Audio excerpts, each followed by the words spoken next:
Hello everyone, this is Vivek Dwivedi.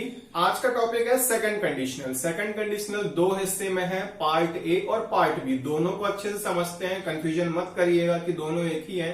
पहला वाला आपका टेंस से कनेक्ट है और बाद वाला आपका इमेजिनेशन से। इमेजिनेशन क्या होता है? काश ऐसा होता, बर लगता है। ठीक है, तो ये मैंने बताया है, समझते हैं इस वीडियो में। Thanks to all. This is Vivek Dwivedi. आज अपन डिस्कस करते हैं एक और चैप्टर कंडीशनल का। कंडीशनल का दूसरा हिस्सा है, पहला मैंने बना दिया है विथ एग्जांपल, उसको वॉच करिए। सेकंड दो हिस्से में है, ए और बी। तो अभी ए के बारे में डिस्कस करते हैं।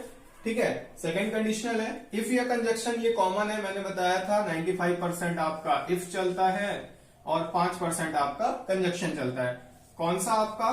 अनलेस हो गया, अनटिल हो गया, आपका आफ्टर, आपका बिफोर और कुछ जगह व्हेन भी आया है। ये 5% है। सेकंड कंडीशनल है, वहां पे इफ और कंजक्शन के साथ प्रेजेंट इंडेफिनिट था। ये सेकंड है, तो पीछे चले जाएंगे तो प्रेजेंट इंडेफिनिट का पीछे हो जाएगा आपका पास्ट इंडेफिनिट।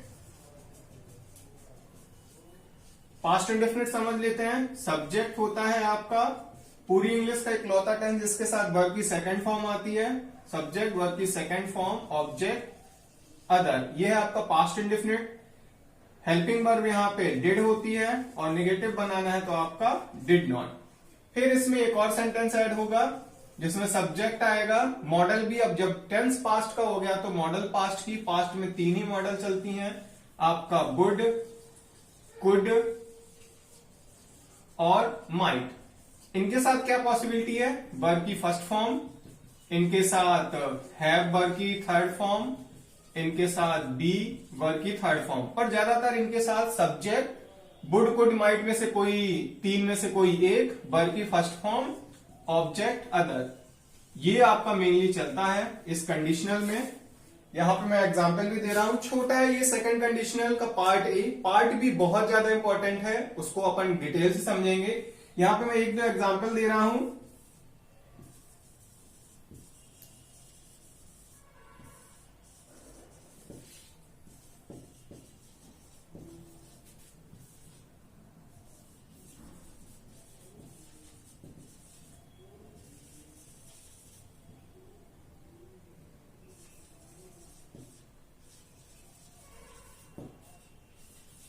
एक मैंने एग्जांपल दे दिया, if you would found a bag of gold coins what would you do. अब यहाँ पे दो मॉडल आ रही हैं, एक मॉडल ये है, एक मॉडल ये है। तो हमें पता है कि इफ या कंजक्शन वाले से मॉडल हटाना है। ये हटा दिए। इफ आ गया सब्जेक्ट, वर्ब की सेकंड फॉर्म, और उधर मॉडल आ गया आपका, सब्जेक्ट आ गया, वुड आ गया, डू आ गया। एक और समझ लेते हैं।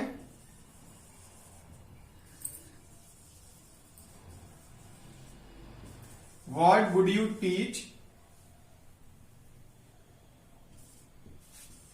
if you did not have any knowledge। अब इस बार मैंने क्या किया है, वो वाला हिस्सा मतलब सब्जेक्ट और मॉडल वाला पहले उठा लिया है और इसको उधर कर दिया है। देखिए मैंने फॉर्मूला आपको यदि ये बताया 3x2, तो ऐसा नहीं है, पेपर में आपका ये भी आ सकता है 2x3। दोनों का ही आंसर आपका 6 ही आएगा, इसीलिए मैंने ये वाला एग्जाम्पल दे दिया है। ठीक है, यहां पे गलती कुछ नहीं है। व्हाट आ रहा, वुड आ रहा, यू, टीच, और यहां पे इफ आ गया है, सब्जेक्ट है, did not, past indefinite, did not है मतलब पास में होना, एनी नॉलेज। तो ये दो एग्जांपल थे। ये सेकंड कंडीशनल का पार्ट ए था, बहुत इजी था। सेकंड कंडीशनल का पार्ट भी बहुत ज्यादा आता है पेपर में, जिसमें आपने सुना होगा काश ऐसा होता। तो वो बर वाली कंडीशन है, उसको अपन समझते हैं विद डिटेल में नेक्स्ट वीडियो में। आइए समझते हैं सेकंड कंडीशनल का पार्ट बी। ये बहुत ज्यादा इंपॉर्टेंट है, लॉजिकल है, पेपर में ये ज्यादातर आता है। फर्स्ट, सेकंड का बी और थर्ड कंडीशनल, तीनों में से कोई एक जरूर पेपर में आता है। कभी कभी 4-4, 5-5 क्वेश्चन आ जाते हैं, कभी 1-2 क्वेश्चन आते हैं, पर आते जरूर है। तो ये समझते हैं। इफ तो पहचान है कंडीशनल की, यहाँ पे खाली इफ ही चलेगा। इफ आएगा, इफ के साथ आपका सब्जेक्ट आएगा। सब्जेक्ट में कौन से आपके? ही, सी, इट, बन, नेम, आई, वी, दे, यू। ये आपके सब्जेक्ट हो गए। इफ आएगा, सब्जेक्ट आएगा, फिर सभी के साथ एक ही स्ट्रक्चर चलता है, बर। अब देखिए ये टेंस नहीं है, मैं आपको बता दूं, यदि टेंस हो तो उसके साथ क्या जुड़ती है, वर्ब, और वर्ब में कौन सी फॉर्म, आईएनजी। यहां पे अलग है, इफ आ गया सब्जेक्ट है, बर है, और इसकी हिंदी निकलती है कास। बोलते हैं ना कास ऐसा होता, कास मैंने पढ़ लिया होता। इफ आ गया, सब्जेक्ट आ गया, बर आ गया, फिर यहां पे एक और सब्जेक्ट आएगा। ठीक है, ये इसका स्ट्रक्चर है, सब्जेक्ट बर सब्जेक्ट, और पहचान कैसे होगी, ये टेंस नहीं है, इफ जुड़ा होगा। और टेंस होती है तो क्या आता है, वर्ब के साथ बर आएगा और उसके साथ वर्ब में आईएनजी फॉर्म। ये टेंस नहीं है, कंडीशनल है। कंडीशनल का सेकंड कंडीशनल पार्ट भी इफ, सब्जेक्ट बर सब्जेक्ट। फिर एक और जुड़ेगा सब्जेक्ट, जैसा कि आपको पता ही है। सब्जेक्ट मॉडल आएगी, मॉडल यहां पे चलेगी 3 ही मॉडल, वुड, कुड और माइट। और इनके साथ केवल एक ही कंडीशन है, इनके साथ आता है हैव, और हैव के साथ वर्ब की थर्ड फॉर्म ऑब्जेक्ट अदर। ये है आपका थर्ड कंडीशनल का स्ट्रक्चर। ध्यान दीजिएगा, ज्यादातर गलती इफ की आ जाती है, मैंने बता दिया। यहां पे सब्जेक्ट, फिर बर, और फिर यहां पे सब्जेक्ट। ठीक है, कई सारे लोगों को ये बड़ा अजीब लगता है, सी आएगा और सी के साथ बर लगाते हैं। ठीक है, तो ये होता है, ये लॉजिकली है, यही पेपर में आता है, यहीं पे गलती हो जाती है। ये तो आपका स्ट्रक्चर था। अब आइए समझते हैं ये सेकंड कंडीशनल का पार्ट भी जो है उसके एग्जांपल्स।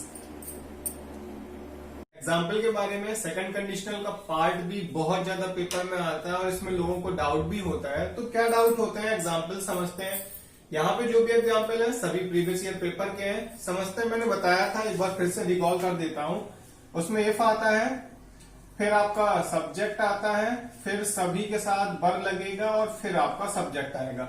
फिर एक फॉर्मूला आपको और था, सब्जेक्ट मॉडल वर्ब और आपकी हैव, और हैव के साथ वर्ब की थर्ड फॉर्म। ये था उसका फॉर्मूला। आइए यहाँ पे समझते हैं उसके एग्जाम्पल। पहला क्वेश्चन, इफ आ गया सब्जेक्ट, अब यहाँ पे क्या आ गया, वॉज। जनरली लोगों को क्या पता होता है, आई के साथ वॉज लगता है, ऐसा नहीं है, ये कंडीशनल का सेंटेंस है, कंडीशनल का पार्ट भी।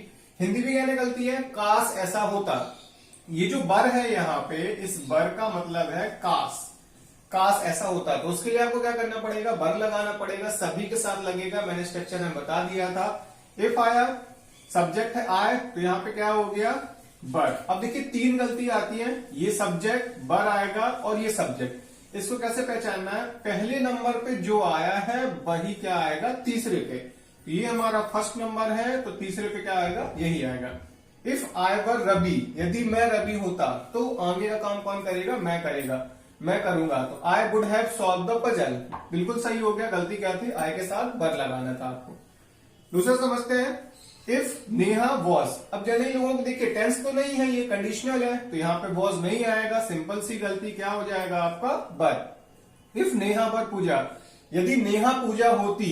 अब देखिए सी आ गया ना, तो सी में दोनों अंडरस्टूड है, नेहा या पूजा, दोनों के लिए कॉमन जेंडर जो प्रोनाउन है वो आपका सी है। She would have cracked the interview, यदि नेहा पूजा की जगह होती या नेहा पूजा होती तो वो इंटरव्यू क्रैक कर ली होती। एक चीज और समझते हैं, ये इमेजिनेशन का स्ट्रक्चर है, काम हुआ नहीं है, बस एक उम्मीद की जा रही है, अनरियल, आपका इमेजिनेशन का, सपने देख रहे हैं, काश नेहा पूजा होती, मतलब ऐसी वाली सच्चाई है इसमें।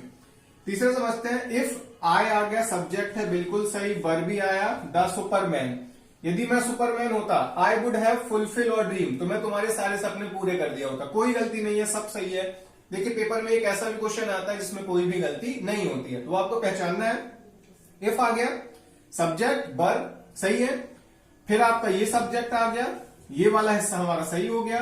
फिर मॉडल का देख लेते हैं, सब्जेक्ट आया, वुड के साथ हैव ही आएगा, क्योंकि मॉडल वर्ब अपने साथ हैव लेता है। फिर हैव के साथ वर्ब की third form, fulfilled your dream. आगे आते हैं फोर्थ नंबर, इफ। देखिए पहचानी है, इफ सी के साथ वर्ब, ये मत सोचिएगा कि वॉज आएगा, बर ही आएगा, मैंने कई बार बताया। इन माई पोजीशन, आपका ये भी चलता है, सब्जेक्ट की जगह इन माई पोजीशन या in my shoes. If she were in my position, यदि वह मेरी जगह होती, तो देखिए यही यहां पे रिपीट हुआ है, she would have replied the answer, तो वो आंसर दे देती। फिफ्थ नंबर पे आते हैं, इफ आई वॉज गलत है, वॉज की जगह क्या होगा, if I were the PM, यदि मैं पीएम होता। एक चीज और देखिएगा, मैंने आर्टिकल के वीडियो में बताया था, पीएम के पहले दा लगेगा। I would have rooted out poverty from India, तो मैं भारत से गरीबता खत्म कर दिया होता। देखिए एक इमेजिनेशन है, सपना देखा जा रहा है, ना तो मैं पीएम हूं, ना पॉसिबल है। यदि होता तो ये मैं कर देता। आगे आता है 6 number, if Neha were Seema, यदि नेहा सीमा होती, she would have become an IAS officer, तो वो एक IAS ऑफिसर बन गई होती। ठीक है, फिर आगे आते हैं 7 नंबर में, इफ आई वॉज, तो वॉज नहीं आएगा, यहाँ पे वर ही चलेगा। If I were the director of SSC, यदि मैं SSC का डायरेक्टर होता, I would have declare all the result, बहुत सारे SSC के रिजल्ट रुके हुए हैं, तो मैं सारे रिजल्ट क्लियर कर देता, डिक्लेयर कर देता। 8 नंबर, इफ राहुल वॉज बिल्कुल नहीं आएगा, कई बार मैंने बताया। If Rahul were in my shoes, यदि राहुल मेरी जगह होता तो he would have make the medicine of covid, अब ये भी एक सपना ही है, यदि वो मेरी जगह होता तो कोविड-19 की दवाई बना देता, तो ये देखिए पॉसिबल नहीं है। यहां पे मैंने एग्जाम्पल बताया, सेकंड कंडीशनल का पार्ट बी, पार्ट ए आपको समझा दिया है, उसके एग्जाम्पल बताए थे, वो कम आता है तो कम एग्जाम्पल थे, ये पार्ट बी है, ये ज्यादा आता है तो इसके ज्यादा एग्जाम्पल आपको दिए हैं। अगला बचता है आपका कंडीशनल का ही तीसरा हिस्सा, तो उसको समझेंगे अगले वीडियो में।